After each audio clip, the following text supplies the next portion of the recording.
जय माता दी दोस्तों, तपोभूमि क्लासेस में मैं अवधेश भदौरिया आप सभी का स्वागत करता हूं। मध्य प्रदेश शिक्षक भर्ती वर्ग 2 गणित 25 फरवरी की पहली शिफ्ट का एग्जाम एनालिसिस लेकर दोस्तों मैं आ गया हूं। आज के इस एनालिसिस में मेरे पास गणित के 25 सवाल हैं, जिनमें से अधिकांश सवाल आज के ही हैं, जबकि कुछ सवाल कल की शिफ्ट के भी यहां पर रखे गए हैं। बाल विकास के मेरे पास 6 प्रश्न हैं। साथ ही साथ इस एग्जाम एनालिसिस में हिंदी और अंग्रेजी का पैटर्न कैसा रहा ये भी बताया जाएगा। इस एनालिसिस के लिए दोस्तों मैं कैलाश झारिया जी, रविंद्र कौरव जी और अभिषेक खरे जी का बहुत बहुत धन्यवाद देना चाहता हूं। तो चलिए शुरुआत करते हैं कि इंग्लिश दोस्तों जैसा डेली आ रहा है उसी तरीके का पूछा गया है। वोकेब सेक्शन से भी 2-3 प्रश्न पूछे जा रहे हैं। क्वेश्चन टैग का एक क्वेश्चन आ रहा है। Preposition, article, direct indirect, passive, इन सभी चीज़ों से पूछे जा रहे हैं। ठीक है, साथ ही साथ पैसेज भी आ रहा है और एक स्टैंजा भी आ रहा है, यानी पोइट्री भी आ रही है। हिंदी से दोस्तों आज 2 पैसेज पूछे गए। ठीक है, और हल्का सा ग्रामर का पोर्शन बढ़ा दिया गया। बाल विकास से दोस्तों जो प्रश्न पूछे गए हैं वो हम आखिर में आपको बताएंगे। 6 प्रश्न हमारे पास हैं, जिसमें से क्या कहते हैं सिद्धांतों से संबंधित प्रश्न भी पूछे गए हैं और व्यवहारिक प्रश्न भी पूछे गए हैं। गणित में दोस्तों निर्देशांक ज्यामिति से 6 से 7 प्रश्न पूछे गए। आपकी सिंपल ज्यामिति जो त्रिभुज, चतुर्भुज, इनसे 5 से 6 प्रश्न पूछे गए। मेंसुरेशन, क्षेत्रफल जिसमें वृत्त, घन, घनाभ, शंकु, त्रिज्याखंड, इनके क्षेत्रफल या आयतन से संबंधित जो प्रश्न थे वो 5 से 6 थे। बहुपद जिनमें रैखिक समीकरण, द्विघाती समीकरण के जीरोस यानी उनके मूल, इनसे संबंधित 4 प्रश्न पूछे गए। बीजगणित के कुछ और एक्स्ट्रा प्रश्न भी पूछे गए हैं जो बहुपद यानी बहुपद से ना होकर समीकरणों पर आधारित थे। समुच्चय से दोस्तों आज 1 प्रश्न पूछा गया है। रेलगाड़ी से 1 प्रश्न पूछा गया है। सांख्यिकी से 2 से 3 प्रश्न पूछे गए हैं और आपकी संख्या पद्धति से भी 1 प्रश्न पूछा गया है। वो प्रश्न मैंने दोस्तों यहाँ पर ऐड नहीं कर पाया, तो मैं आपको बता दूं क्या प्रश्न पूछा गया। कल आपसे परवर्ती पर संख्या का प्रश्न पूछा गया था, आज आपसे पूर्ववर्ती संख्या का प्रश्न पूछा गया है। पूर्ववर्ती दोस्तों, और ये परवर्ती पूर्ववर्ती में जो आपको संख्या पद्धति का लेक्चर बनाया था, 5 लेक्चर थे जिसमें वहां पर बता चुका हूं। पूर्ववर्ती क्या पूछा गया था, प्राकृत संख्या 1 का पूर्ववर्ती क्या होगा, ये पूछा गया था। प्राकृत संख्या 1 का पूर्ववर्ती क्या होगा। दोस्तों प्राकृत संख्या कहाँ से शुरू होती हैं, 1 से शुरू होती हैं। बहुत से भोले बच्चे क्या करेंगे, प्राकृत संख्या 1 का पूर्ववर्ती 0 लगा देंगे, वो कहेंगे 0 होगा पूर्ववर्ती। लेकिन दोस्तों जब ऐसे लिखा जाए, अगर केवल ये पूछा जाए कि 1 का पूर्ववर्ती क्या होगा तो हम 0 बोल देंगे, कोई दिक्कत नहीं है। लेकिन आगे लिखा हुआ है प्राकृत संख्या 1 का पूर्ववर्ती क्या है, तो दोस्तों अगर हम निकालते हैं तो 0 आता है। लेकिन क्या 0 प्राकृत संख्या है, नहीं है। तो हम क्या कहेंगे कि प्राकृत संख्या 1 का पूर्ववर्ती कोई भी संख्या नहीं होती है, ये अनडिफाइन है, इसको डिफाइन नहीं कर सकते हैं। अब आगे बढ़ते हैं, देखते हैं पहला प्रश्न। दोस्तों ये दोनों प्रश्न जो इस स्लाइड में है दोनों ही आज की पेपर में पूछे गए थे। 500 और 700 के बीच में ऐसी कितनी संख्याएं जो 6 से आरंभ या समाप्त होती हैं। ठीक है, या तो 6 से समाप्त होती हैं या 6 से आरंभ होती हैं। ठीक है, तो 6 से समाप्त होने वाली जैसे 500 है, 500 से 7 चालू करें तो 506, 516, ऐसे 596 तक कितनी संख्या हो जाएंगी, 10। ऐसे ही अब जैसे 6 से शुरुआत होने वाली संख्या हो गई 600, 601, ऐसे करके 699 तक। तो ये 600, 601, 602, 699 कितनी संख्या हो जाएंगी, 100।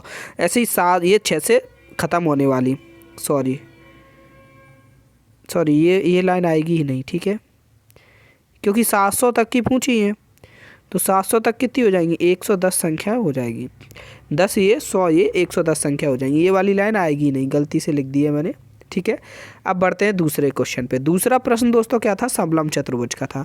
समलंब चतुर्भुज का ये चित्र मैंने थोड़ा अच्छा नहीं बनाया, लेकिन मैं आपको यहाँ पे आपको समझा देता हूँ। सवाल कैसा था, 2 समांतर भुजाओं की लंबाई दी गई थी 12 सेंटीमीटर और नीचे वाले की 36 सेंटीमीटर, और बोला गया था ये जो 2 असमांतर भुजाएं हैं वो 15-15 सेंटीमीटर की हैं। ठीक है, चित्र नहीं बनाया गया था, वहाँ पर भाषा में सवाल दिया गया था, मैंने चित्र के तौर पर लिख दिया है। और आपसे इस पूरे समलंब चतुर्भुज का क्षेत्रफल पूछा था। तो दोस्तों क्षेत्रफल कब निकाल पाएंगे, जब हमको ये इन 2 समांतर भुजाओं के बीच की दूरी पता चल जाए। ये जो लंबा दूरी होगी ये मालूम चल जाएगी तो हम क्षेत्रफल बता देंगे। अब दोस्तों ये दूरी कैसे मालूम चलेगी, दोस्तों सबसे पहले मैंने कल भी बताया था, अगर ये दोनों बराबर हैं तो आपका ये क्या होगा, सममित होगा। सममित होगा इसका मतलब क्या है कि जितना स्पेस इस तरफ होगा उतना ही स्पेस ये, जैसे मान के चलो ये D डैश है और ये बिंदु C डैश है, तो सी सी डैश और डी डी डैश की लंबाई बराबर होगी। ठीक है, तो उसी के आधार पर हम ये लंबाई निकाल सकते हैं कि ये लंबाई कितनी होगी, ये निकाल सकते हैं। ठीक है, कैसे निकालेंगे, यहाँ पर ये देखो बगल में मैंने एक और चित्र बनाया, यहाँ से हम निकाल लेंगे। ठीक है दोस्तों, देखो हमें पता है ये 12 सेंटीमीटर है, तो यहाँ से ऐसे दो लंबवत रेखाएं खींच दी। ठीक है, ऐसे देखें, दो लंबवत रेखाएं खींच दी, तो इसकी लंबाई कितनी हो जाएगी, 12। अब ये जो बचा हुआ भाग है उसकी लंबाई कितनी हो जाएगी, 24 सेंटीमीटर, क्योंकि टोटल 36 है। 12 इस साइड, 12 इस साइड। वैसे हमेशा 12-12 नहीं होता, लेकिन ये सममित है इसलिए दोनों तरफ 12-12। ठीक है, तो ये 12 हो गया। तो हमने एक त्रिभुज निकाल लिया। एक त्रिभुज से का अगर हम यहाँ से लंबाई ये निकाल लें, एक त्रिभुज में अगर काम करें, यहीं से ये ऊंचाई निकाल लें, तो हमारा क्षेत्रफल भी निकल आएगा। तो यहाँ पर ये देखो, ये आपकी 12, ये आपकी 15 और ये आपका क्या है, 90 डिग्री। यानी यहाँ पर जैसे ही आप पाइथागोरस प्रमेय लगाएंगे तो ये कितना आ जाएगा, 9 सेंटीमीटर आ जाएगा। ये कितना आ जाएगा आपका, 9 सेंटीमीटर आ जाएगा, ये वाली भुजा 9 सेंटीमीटर। ठीक है, या फिर पाइथागोरस ट्रिपलेट से भी समझ सकते हैं। तो इन दोनों के बीच की दूरी कितनी हो गई, 9 सेंटीमीटर। अब आप फॉर्मूला लगा के समलंब चतुर्भुज का क्षेत्रफल निकाल सकते हैं। फॉर्मूला मान के चलो आप भूल जाओ, तो आप क्या करेंगे, पहले इसका क्षेत्रफल निकाल लेंगे, इतने का क्षेत्रफल। ये एक आपका आयत हो गया जिसकी लंबाई 12 सेंटीमीटर और चौड़ाई 9 है। तो आपका इस इतने का क्षेत्रफल कितना आ जाएगा, 12 गुणा 9। फिर आप एक त्रिभुज का क्षेत्रफल निकाल लीजिएगा। त्रिभुज का क्षेत्रफल कितना होता है, 1/2 आधार कितना हो जाएगा, 12 और ऊंचाई कितनी हो जाएगी, 9। ठीक है, 12 गुणा 9, और दूसरे का भी इतना ही होगा। तो कितना, 12 गुणा 9, 12 गुणा 9 2 बार हो जाएगा, दोनों को जोड़ देंगे, आपका क्षेत्रफल आ जाएगा। अब बढ़ते हैं आगे तीसरे क्वेश्चन पे। दोस्तों ये प्रश्न क्या है, कल की सेकंड शिफ्ट का प्रश्न है, 24 फरवरी की सेकंड शिफ्ट का प्रश्न है। इसमें क्या है, एक वृत्त दिया गया है, उसके अंदर एक वर्ग बना दिया गया है। ठीक है, और ये वर्ग का जो बिंदु है, ये यहाँ से ये सी तक की दूरी दे दी गई है 6 सेंटीमीटर, और आपको वर्ग का क्षेत्रफल बताना है। यानी कि ये ओ सी क्या हो जाएगा, आपका ओ वृत्त का केंद्र है, तो ये आपकी त्रिज्या हो जाएगी। ये त्रिज्या हो जाएगी, तो यहाँ से अगर हम ऐसे देखें तो ओ ए क्या हो जाएगा, आपका विकर्ण हो जाएगा। वर्ग का विकर्ण कितना हो जाएगा, 12 सेंटीमीटर। दोस्तों वर्ग के दोनों विकर्ण एक दूसरे के बराबर होते हैं और लंबवत होते हैं, तो दूसरा भी कितना, 12। और विकर्ण जब लंबवत होते हैं तो विकर्णों के आधार पर क्षेत्रफल कितना हो जाएगा, 1/2 डी गुणा डी, यानी दोनों ही डी हैं तो डी स्क्वायर। तो कितना क्षेत्रफल आ जाएगा, 144 डी का स्क्वायर गुणा 1/2, यानी आपका आंसर आ जाएगा 72 सेंटीमीटर स्क्वायर। ये आपका क्षेत्रफल आ जाएगा इस वर्ग का। ठीक है, अब दोस्तों ये प्रश्न जो है ये पहली शिफ्ट में पूछा गया, 24 फरवरी की पहली शिफ्ट में पूछा गया। यदि x + 1/x बराबर 2 है तो x - 1/x बराबर कितना होगा। यहाँ पर दोस्तों जो इसको अच्छी तरीके से जो सैद्धांतिक रूप से इसको हल किया जाए, ये मैंने हल कर दिया है। यहाँ पर ये पहले इसका स्क्वायर किया, वहाँ से हमने x² + 1/x² की वैल्यू निकाली, फिर x - 1/x का स्क्वायर किया, वहाँ पे इसकी वैल्यू पुट करी और आंसर निकाल लिया। लेकिन दोस्तों इसको हम और भी आसान तरीके से कर सकते हैं। किस तरीके से कर सकते हैं, ऐसे कर सकते हैं दोस्तों, देखो हमें पता है x की ऐसी वैल्यू सोचो कि यहाँ 2 आ जाए, x बराबर 1 रखेंगे तो 1 धन 1/1 आपका 2 आ जाएगा, यानी x का मान कितना है, 1 है। यहाँ पर रखो 1 - 1/1 तो कितना आ जाएगा, 0। तो आप जल्दी से भी इसका आंसर निकाल सकते हैं। ठीक है, अब बढ़ते हैं 5वें नंबर के प्रश्न। 5वां और 6वां प्रश्न दोस्तों ये दोनों ही कल की सेकंड शिफ्ट में पूछे गए थे। और आपने अगर दोस्तों निर्देशांक ज्यामिति का अभी तक लेक्चर नहीं देखा है, 3 लेक्चर मैंने बनाए हैं, और दोस्तों जिन जिन लोगों ने भी कल ये लेक्चर देखे हैं उनमें से काफ़ी लोगों ने मुझे व्हाट्सएप पे धन्यवाद भेजा है कि सर आपके इन 3 लेक्चर की मदद से हमारे 5 से 6 नंबर बढ़े हैं। तो दोस्तों उन लेक्चर्स को आप देख लोगे तो आप ये बिल्कुल रेखा वाला ये वाला प्रश्न भी कर दोगे कि x बिंदु पर, जैसे ये वाला चलो बहुत ही सरल है, मैं अभी ही करा देता हूँ। जैसे रेखा दी गई है और x अक्ष पर किस बिंदु पर मिलती है ये आपको बताना है। तो दोस्तों x अक्ष पर y बराबर क्या होता है, x अक्ष यानी कि y बराबर 0, तो आपको क्या करना है, y की वैल्यू 0 रख देनी है। x अक्ष पर क्या होता है, y 0 होता है, तो यहाँ पर y की वैल्यू 0 रख देनी है। तो x बराबर कितना आ जाएगा, -3। तो बिंदु कौन सा हो जाएगा, -3x बराबर, y बराबर कितना होगा, 0। तो ये बिंदु हो जाएगा, इस बिंदु पर ये रेखा एक्स अक्ष को मिलती होगी। ऐसे ही दोस्तों ये दूसरी वाली है, ये इंटरसेक्शन फार्मूले पर है। बहुत ही सरल फार्मूला है, कोई बहुत कठिन नहीं है। आप अगर पहला लेक्चर देखोगे, दूसरे लेक्चर में निर्देशांक ज्यामिति वाले में आपको ये मिल जाएगा, ठीक है। उसकी लिंक डिस्क्रिप्शन में आपको मिल जाएगी, उसको आप ज़रूर देख लीजिए, बहुत फ़ायदेमंद रहेगा आपके लिए। ये दोस्तों कल के एग्ज़ाम का सेकंड शिफ्ट का पेपर है, सेकंड शिफ्ट का ये क्वेश्चन है कल के एग्ज़ाम का, 24 फरवरी सेकंड शिफ्ट, ठीक है। अब देखो इसमें क्या है, वर्ग का चौथा शीर्ष बताना है। 3 शीर्ष आपको दे दिए गए हैं, वर्ग के 3 शीर्ष दे दिए गए हैं। पहला शीर्ष तो मूल बिंदु ही है, फिर 3,0, फिर 0,-3। यहाँ देखो आपको वर्ग बनाना है, ठीक है। ये 3 शीर्ष दे दिए गए हैं दोस्तों। चौथा शीर्ष यहाँ पर होगा, ये आपको दिख ही रहा है बिल्कुल। लंबाई बराबर होती है चारों भुजाओं की, ठीक है। तो यहाँ से यहाँ की लंबाई कितनी हो गई, 3। यहाँ से यहाँ की लंबाई कितनी हो गई, 3। यानी यहाँ से लेके यहाँ की लंबाई भी कितनी होनी चाहिए, 3। यानी आपका एक्स निर्देशांक कितना होना चाहिए, 3। और यहाँ नीचे की ओर जाएंगे, ये लंबाई भी 3 होनी चाहिए। यानी वाई निर्देशांक भी कितना होना चाहिए, -3, क्योंकि नीचे की तरफ जा रहा है तो -3। तो चौथा शीर्ष कितना हो जाएगा, 3,-3, ठीक है।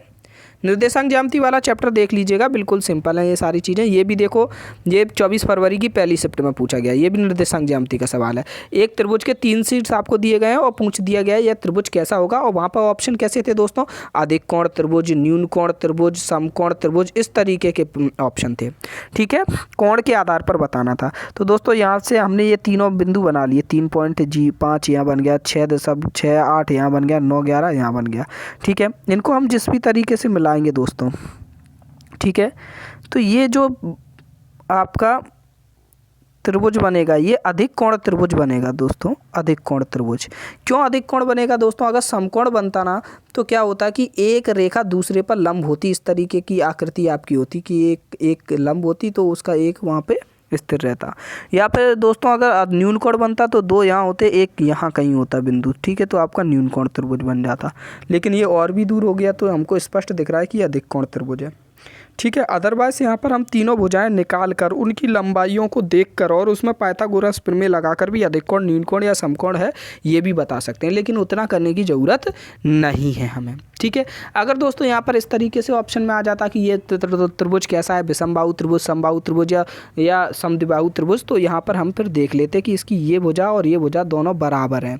जैसे ही हम ये भुजाओं की लंबाई निकालेंगे, ठीक है, और ये वाली भुजा बड़ी है, तो हम क्या कर देंगे कि ये समद्विबाहु त्रिभुज है। अगर ऑप्शन के अकॉर्डिंग हमको करना पड़ेगा किस तरीके के ऑप्शन दिए हैं। 9वें नंबर का प्रश्न दोस्तों, वाई अक्ष, ये भी दोस्तों 24 फरवरी की पहली शिफ्ट के ये दोनों प्रश्न हैं, ठीक है। ये पहला प्रश्न, ये जैसे ही आप वो कर लोगे, क्या कहते हैं, इंटरसेक्शन वाला फार्मूला, तो ये वाला आपसे बन जाएगा, आप देख लीजिएगा, ठीक है। ये वाला प्रश्न दोस्तों बिल्कुल बेसिक इक्वेशन का क्वेश्चन है, x/a + y/b = 0 और ax - by = a² - b²। इसको आप विलोपन से हल करोगे तो आपको x गुणा y बताना है। विलोपन से जैसे ही आप हल करोगे दोस्तों, आपको x की वैल्यू भी मिल जाएगी, y की वैल्यू भी मिल जाएगी। x की वैल्यू a - b आएगी और y की वैल्यू a + b आएगी। दोनों का गुणा करोगे तो a² - b² आ जाएगा। अगर ये नहीं आ रहा है तो आप नीचे कमेंट सेक्शन में बताइएगा, जबकि ये बहुत ही सिंपल है। 11वें नंबर का दोस्तों प्रश्न है, ये आपका फर्स्ट शिफ्ट में पूछा गया 24 फरवरी को। एक द्विघाती, अभी दोस्तों 25 फरवरी के क्वेश्चन पीछे आने वाले हैं। एक द्विघाती समीकरण के मूलों का जोड़ 2 व गुणनफल -3/2 है, तो वह समीकरण कितना होगा ये बताना है। दोस्तों द्विघाती समीकरण में जब मूलों का जोड़ और मूलों का गुणनफल दिया गया, तो जो दिया जाए तो समीकरण निकालने का ये फॉर्मूला होता है। इस तरीके से समीकरण निकालते हैं, x² माइनस मूलों का जोड़ गुणा x गुणा प्लस मूलों का गुणनफल बराबर 0। तो x² मूलों का जोड़ कितना है 2, तो 2 लिख दिया, आगे माइनस लगा दिया, प्लस गुणनफल कितना है -3/2, तो -3/2 लिख दिया, प्लस माइनस माइनस हो गया, ठीक है। और इसको अब और सिंपल कर दिया, ये 2 का हमने क्या किया, एलसीएम ले लिया, तो 2x² - 4x - 3 = 0, ये हमारा आ गया, ठीक है। अब दोस्तों एक और प्रश्न आया था, माध्य 11 दिया था, बाहुला काट दिया था, माध्यिका निकालनी थी, तो जो माध्य का बाहुलक में संबंध होता है वही वाला फॉर्मूला निकाल कर हम कर सकते हैं। एक प्रश्न दोस्तों, ये भी 24 फरवरी की पहली शिफ्ट का ही प्रश्न है। एक प्रश्न ऐसा था कि आपको बताना था निम्न में से कौन सा त्रिघाती बहुपद है। तो दोस्तों ये मैं पहले भी एक लेक्चर में समझा चुका हूँ कि सबसे पहले क्या है, त्रिघाती बहुपद इसी तरीके से नहीं देते, देखते हैं कि बस जिसकी घात 3 हो उसी को हम बोल दें कि ये त्रिघाती बहुपद है। पहले हमको देखना पड़ता है कि दिया गया समीकरण बहुपद है भी कि नहीं। बहुपद में हमको क्या चेक करना पड़ता है कि जो आपका चर राशि होती है, चर राशि एक्स वाई, ठीक है, इन पे जो घात लगी हुई है वो बटे में नहीं होनी चाहिए, 1/2 1/4 ऐसी नहीं होनी चाहिए, और माइनस में नहीं होनी चाहिए, एक्स की घात -2 इस तरीके से। अगर ऐसा नहीं है तो वो बहुपद होगा, ठीक है। पहले हमको चेक करना पड़ेगा वो बहुपद है कि नहीं, उसके बाद देखना पड़ेगा उसमें सबसे बड़ी घात कितनी है। सबसे बड़ी घात अगर 3 है तो वो त्रिघाती बहुपद हो जाएगा। ऐसा सवाल एक आया था। एक सवाल आया था कि 2 वृत्त दिए गए थे, उन्हें मिलाकर एक नया वृत्त बनाया गया, उसकी त्रिज्या बतानी थी, ठीक है। तो कुछ नहीं, दोनों की परिधि का ऐड कर लेंगे और फिर उसको नए वृत्त की परिधि के बराबर कर देंगे, त्रिज्या आ जाएगी। एक प्रश्न दोस्तों समलंब चतुर्भुज पर कुछ इस तरीके का था, वो प्रश्न का एग्जैक्ट नहीं मालूम कि क्या क्या निकालना था, लेकिन उसमें चीज़ें कुछ ऐसी थी। ऐसा चित्र था कि डी से लंब है विकर्ण पर 8 का, और यहाँ से लंब है विकर्ण पर 10 का, ये 16 है, और पता नहीं क्या निकालना था। ऐसा कुछ सवाल भी पूछा गया था। 16वें नंबर का प्रश्न दोस्तों ये आज का पेपर, आज का प्रश्न है, ठीक है। लेकिन यहाँ पर एग्जैक्ट डाटा नहीं है हमारे पास, ठीक है। ये डाटा वैसे ही बताया है, ठीक है, झारिया जी ने बताया है ये डाटा, लेकिन एग्जैक्ट नहीं है ये डाटा, ठीक है। एक वृत्ताकार उद्यान है, एक आपका उद्यान है कैसा, वृत्ताकार, ठीक है। वृत्त के आकार का आपका एक गार्डन है, और उसके भीतर, उस गार्डन के भीतर एक वर्गाकार तालाब है। वर्गाकार क्या है, तालाब है उसके अंदर। ये तो हो ही नहीं सकता, ये ज़्यादा हो गया तालाब का क्षेत्रफल। कुछ और डाटा यहाँ दिया गया होगा, ठीक है। वर्गाकार क्षेत्रफल है। अब मैंने ऐसा चित्र बना दिया, जरूरी नहीं ऐसा ही हो, वर्ग कहीं पर भी हो सकता है। जैसे ये रहा आपका उद्यान, और इसमें कहीं पर भी ऐसा एक वर्ग बना हो सकता है, ठीक है। ज़रूरी नहीं है कि वो टच ही करे बाहर को, ठीक है। और आपको उद्यान की भूमि का क्षेत्रफल दिया गया है, यहाँ पर कोई क्षेत्रफल दिया गया होगा, तो आपको उद्यान का व्यास बताना है। तो आपको दोस्तों क्या है, भूमि का क्षेत्रफल यानी इतने इतने का क्षेत्रफल। तो दोस्तों हमको पता है उद्यान का क्षेत्रफल तो हम निकाल लेंगे, 150 गुणा 150 हो जाएगा, ठीक है। और उसके बाद हमको भूमि का क्षेत्रफल दिया होगा, इन दोनों को जोड़ देंगे, तो वो पूरे वृत्त के क्षेत्रफल के बराबर हो जाएगा, यानी πr² के बराबर हो जाएगा। यहाँ से r की वैल्यू निकाल लेंगे और 2r कर देंगे, 2r हमारा व्यास हो जाएगा, ठीक है। तो इस तरीके का प्रश्न एक पूछा गया था। दूसरा प्रश्न दोस्तों, ये प्रश्न हमको झारिया जी ने भेजा है, लेकिन अभिषेक जी बता रहे हैं कि ये प्रश्न नहीं पूछा गया था, ठीक है। तो आप देख लीजिए, बिल्कुल सरल प्रश्न है, और जिन जिन लोगों का पेपर हो वो बता दीजिए ये प्रश्न पूछा गया था कि नहीं पूछा गया था। ऐसे 5 प्रश्न हैं इसमें, मैं आपको पॉइंट आउट कर दूंगा जो अभिषेक जी बता रहे हैं कि ये प्रश्न नहीं पूछे गए थे, ठीक है। तो आप लोग कन्फर्म कर दीजिएगा ये पूछे गए थे कि नहीं पूछे गए थे। ये वाले प्रश्न का भी बोला है कि ये प्रश्न नहीं पूछा गया था, ठीक है, इसलिए मैं इसको एक्सप्लेन नहीं कर रहा हूँ, आप लोग देख लीजिएगा, ठीक है, पॉज करके। ये प्रश्न थोड़ा कन्फ्यूजन था, उन्होंने कहा ये शायद पूछा गया था, तो इसको मैं आपको यहाँ समझा दूँ क्या प्रश्न था। ये आज का ही प्रश्न था। 2 भुजाएं समांतर हैं, L समांतर है M के, और T एक त्रियकछेदी रेखा है, और इस तरीके से चीज़ें दी गई हैं, आपको x - y की वैल्यू बतानी है। दोस्तों सबसे पहले हम यहाँ देखें, ये और ये 4y है, ये और ये दोनों ही आपके क्या है, शीर्षाभिमुख कोण है, तो ये बराबर होने चाहिए कि नहीं, बराबर होने चाहिए। सबसे पहले ये देखें कि ये 2 समांतर रेखाओं के बीच त्रियकछेदी रेखा जा रही, तो ये वाला कोण और ये वाला कोण ये संगत कोण हो गए, तो ये दोनों बराबर होने चाहिए। हमने दोनों को बराबर कर दिया, तो यहाँ से x बराबर 30 डिग्री आ गया। x की वैल्यू कितनी आ गई, 30।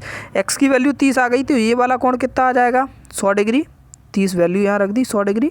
अब दोस्तों हमें पता है ये 100 डिग्री वाला कोण इस 4y के बराबर होगा, क्योंकि ये 2 शीर्षाभिमुख कोण है, तो ये 100 डिग्री बराबर किसके होगा, 4y के। तो y की वैल्यू कितनी आ जाएगी, 25 डिग्री। तो x की वैल्यू 30 डिग्री आ गई, y की वैल्यू 25 डिग्री आ गई, x - y बराबर कितना आ जाएगा आपका, 5 डिग्री आ जाएगा। कितना आ जाएगा दोस्तों, 5 डिग्री आ जाएगा। अब बढ़ते हैं अगले प्रश्न की ओर।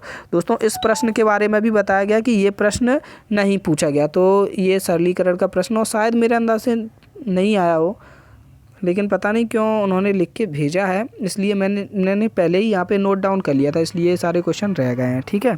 21वें नंबर का प्रश्न ऐसा आया था कि एक घनाकार डिब्बे का आयतन दिया गया था और उसकी एक भुजा बतानी थी। तो दोस्तों घन का आयतन कितना होता है, a³, तो आपको कुछ नहीं घनमूल निकालना था, तो उस भुजा का वो भुजा हम बता सकते थे। ये प्रश्न भी दोस्तों नहीं पूछा गया था, आप देख लीजिएगा, सवाल बिल्कुल सरल है, आपसे बन जाएगा। अगर पूछा गया है तो आप नीचे कंफर्म कीजिएगा कि ये सवाल पूछा गया था या नहीं पूछा गया था। ठीक है, ये सवाल पूछा गया है ए व बी की कुल आयु बी व सी की कुल आयु से 12 वर्ष अधिक है, तब सी ए से कितना वर्ष छोटा है। जो सी कितना छोटा कौन है यहाँ पे, आप देखो सी छोटा है ए से, तो कितना वर्ष छोटा है कैसे निकल के आएगा, ए माइनस सी की वैल्यू निकल आए तो हमको पता चल जाएगा कितना वर्ष छोटा है। निकल आए तो पता चल जाएगा कि नहीं, ए माइनस सी, ए बड़ा है सी छोटा है। जैसे मान के चलिए आपके भाई आपसे 4 साल बड़े हैं, तो आपके भाई की आयु में से आपकी आयु घटा दी जाएगी तो 4 आ जाएगा कि नहीं। तो ऐसे ही ए माइनस सी हमको निकालना है, ये मालूम चल गया। अब ए व बी की कुल आयु बी व सी की आयु से 12 वर्ष अधिक है, किसकी अधिक है, ए व बी की। तो कम किसकी है, बी प्लस सी की। तो बी प्लस सी में हम 12 जोड़ देंगे तो वो ए प्लस बी के बराबर हो जाएगी। यहाँ से बी कट गया तो ए बराबर सी प्लस 12 आ गया। तो सी का पक्षांतर यहाँ किया तो ए माइनस सी बराबर 12, यानी कि ए और सी, ए जो सी है वो ए से 12 वर्ष छोटा होगा। ठीक है दोस्तों, ये बिल्कुल लाभ हानि का एक प्रश्न है, ये बिल्कुल आपसे बन जाना चाहिए, इसलिए इसको यहाँ पे हल नहीं करवा रहे हैं। एक प्रश्न दोस्तों ये है, ये प्रश्न क्या है कि एक त्रिज्यखंड था। त्रिज्यखंड क्या है, एक वृत्त है आपका, उस वृत्त के, जैसे कोई वृत्त है, उस वृत्त से कोई त्रिज्या का एक खंड निकाल दिया जाए, इसको हम त्रिज्यखंड कहते हैं। ठीक है, इसका क्षेत्रफल निकालना है। क्षेत्रफल कैसे निकालेंगे दोस्तों, हम आपको बता दें, इस तरीके का प्रश्न था कि त्रिज्या 10 सेंटीमीटर दी गई थी और त्रिज्यखंड 60 डिग्री का दिया गया था, इसका क्षेत्रफल बताना था। दोस्तों हमको पता है जब पूरे वृत्त का क्षेत्रफल होता है वो कितना होता है, पाई आर स्क्वायर। पूरा वृत्त यानी 360 डिग्री घुमाओ, पूरा वृत्त यानी 360 डिग्री घुमाओ, तो उसका क्षेत्रफल होता है पाई आर स्क्वायर। तो दोस्तों 1 डिग्री घुमाव का क्षेत्रफल कितना होगा, पाई आर स्क्वायर बटे 360 होगा। ठीक है, हमको 60 डिग्री घुमाव का क्षेत्रफल बताना है, तो पाई आर स्क्वायर बटे 360 गुणा 60, तो ये हमारा क्षेत्रफल हो जाएगा। हमने यहाँ पे वैल्यू रख दी, 60 से 360 काटा, 6, आर की वैल्यू 10 रखी, तो 100 पाई बटे 6 वर्ग सेंटीमीटर आपका आंसर हो जाएगा। ठीक है, अब बढ़ते हैं दोस्तों हम बाल विकास के प्रश्नों पर। दोस्तों बाल विकास का आज हमें केवल गणित का एक प्रश्न मिला है, जो गणित के अधिगम में पूछा गया, वह था लीलावती पुस्तक के रचयिता कौन है। तो दोस्तों लीलावती पुस्तक के रचयिता भास्कराचार्य जी हैं, जो मशहूर गणितज्ञ हैं। इनकी लड़की का नाम लीलावती था, उन्हीं के नाम पर समर्पित की इन्होंने ये अपनी किताब। ठीक है, अब दोस्तों ये बाकी के जो प्रश्न हैं ये कल के सेकेंड शिफ्ट में पूछे गए थे। पहला प्रश्न था, जीन पियाजे ने संज्ञानात्मक विकास को कितनी अवस्थाओं में बांटा है। तो दोस्तों 4 अवस्थाओं में बांटा है उन्होंने। जन्म से लेकर 18 वर्ष तक की आयु को उन्होंने संज्ञानात्मक विकास में 4 अवस्थाओं में बांटा है। ठीक है, वो आप सभी को मालूम ही हुआ। ब्लूम के वर्गीकरण पर दोस्तों एक प्रश्न था। जनरेटिव ग्रामर सिद्धांत के जो प्रतिपादक हैं चॉम्स्की, उन पर प्रश्न था इस तरीके का कि उनका जो भाषा का सिद्धांत है वो क्या है। तो दोस्तों उन्होंने ये बताया था जो भाषा है वो इननेट होती है, यानी जन्म से ही होती है व्यक्ति के अंदर। ठीक है, उससे रिलेट करके एक प्रश्न आया था। एक दोस्तों सहगामी अधिगम पर प्रश्न था और एक शास्त्रीय अनुबंधन पर प्रश्न था। तो दोस्तों सिद्धांतों पर भी काफ़ी प्रश्न पूछे जा रहे हैं, जैसे कि बंडूर का सिद्धांत, पावलोव का सिद्धांत, ये भी पूछा गया था। तो दोस्तों अगर आपको ये सिद्धांत नहीं मालूम है तो सारे सिद्धांत को मैंने एक वीडियो लेक्चर में तैयार कर दिया है, उसकी लिंक नीचे डिस्क्रिप्शन में आपको मिल